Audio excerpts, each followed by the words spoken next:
মুক্তিযোদ্ধারা তো আসলে আহ, কোনো কিছুর বিনিময়ে আর্থিক বা অন্যান্য কিছু বিনিময়ের জন্য তো যুদ্ধে যায় নাই। তারা দেশ প্রেমের উদ্বুদ্ধ হয়ে গেছে, দেশের স্বাধীনতার জন্য গেছে।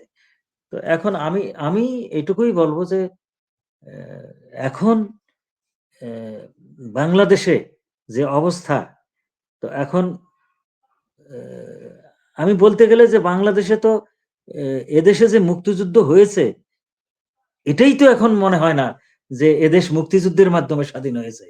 বরং এখন যেটা দেখতেছি যে মুক্তিযুদ্ধ করে আমরা অন্যায় করেছি, মুক্তিযুদ্ধ করে এদেশের বাঙালিরা অপরাধ করেছে। সেই যে 1971-এর যে মুক্তিযুদ্ধ, এটাকে বাঁচাতে হলে এখন পুনরায় মুক্তিযুদ্ধর এই আরো মুক্তিযুদ্ধের শেষ হয় নাই, এই মুক্তিযুদ্ধ শুরু করতে হবে এখন। তা না হলে আমাদের অস্তিত্ব থাকবে না। জি, আমাদের ঐক্যবদ্ধ ধন্যবাদ। মুক্তির যে দলই করি না কেন, মুক্তিযুদ্ধের শক্তিগুলি এখন একত্রিত হওয়া খুব দরকার।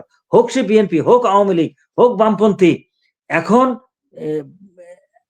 একজোট হয়ে যদি না দাঁড়াই, তাহলে এদেশ এই স্বাধীনতার কোনো মূল্যই থাকবে না, স্বাধীনতা থাকবে না।